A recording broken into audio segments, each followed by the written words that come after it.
भइल राशन होली है भाई होली है और की राशन मानो होली है वाह भाई वाह वाह खिलाड़ी वाह होली में हमरो तो करत मन अब बैठी के सुनी ऐसी लागी लगो बोलो होई रे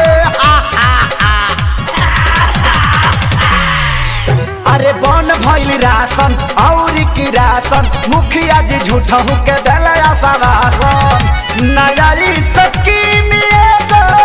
चलता ललोता से नयारी सकीम चलता ललोता से जो बनवाना के जोई हाँ सैया लोटा से मिलता चोली कोटा से ना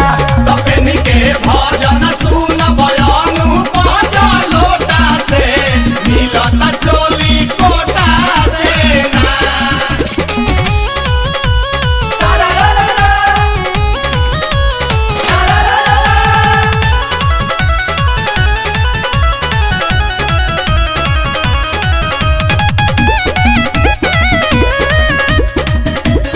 होली है चढ़ते होली चरक के चोली छोट हो गईल खोली सैया बढ़लवा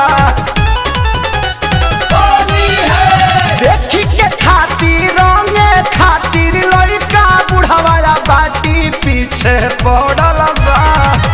तब चके रानी हाँ होली में बजा जवा छोटा से मिलता चोली कोटा से ना तपेनी के भजन सुन बयानु बाजा लोटा से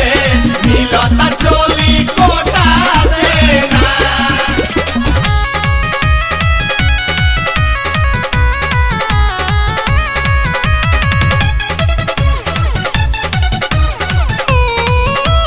होली है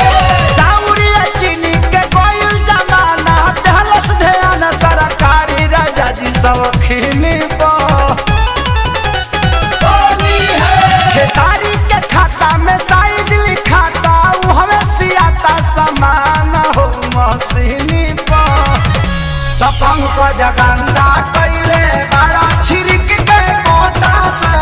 मिलता चोली कोटा से ना तपेनी के भजन सुन बयानु बाजा लोटा से मिलता चोली कोटा से ना अरे कौन भइल राशन और की राशन मुखिया जी झूठा के दलया सवासन